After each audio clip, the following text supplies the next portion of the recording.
السلام علیکم ورحمۃ اللہ وبرکاتہ۔ رزق کی تنگی کے حوالے سے بہت سے اعمال الحمدللہ میں نے عرض کیا ہے، لیکن اس میں ساتھیوں اپنے اعتبار سے جو ہے وہ اعمال کو کریں۔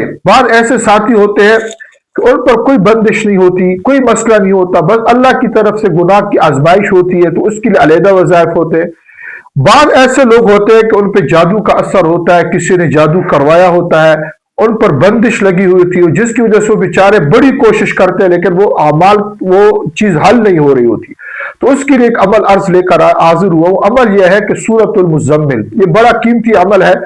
اس کی 3 تعداد ہے۔ ایک تو 101 دفعہ جو روزانہ پڑھے گا تو اس کو دنیا کی کسی اور عمل کی ضرورت نہیں، بندش، جادو، جنات سب کچھ ختم، اور رزق کی تنگی بھی الحمدللہ ختم ہوگی۔ 101 دفعہ نہیں پڑھ سکتے 71 دفعہ کرے، 71 دفعہ نہیں پڑھ سکتے 41 دفعہ پڑھے، 41 دفعہ نہیں پڑھ سکتے 21 دفعہ، 21 نہیں پڑھ سکتے 11 دفعہ، 11 سے تعداد کم کر کے 7 دفعہ یا 3 دفعہ، ان کوئی تعداد اس میں سے آپ مقرر کر لیں۔ انشاءاللہ نہ کسی عامل کے پاس آپ کو جانے کی ضرورت ہے، نہ کسی تعویذ والے کے پاس، خود اس عمل کو کریں، انشاءاللہ تعالی سارے مسئلے آپ کے حل ہو جائیں گے۔ السلام علیکم۔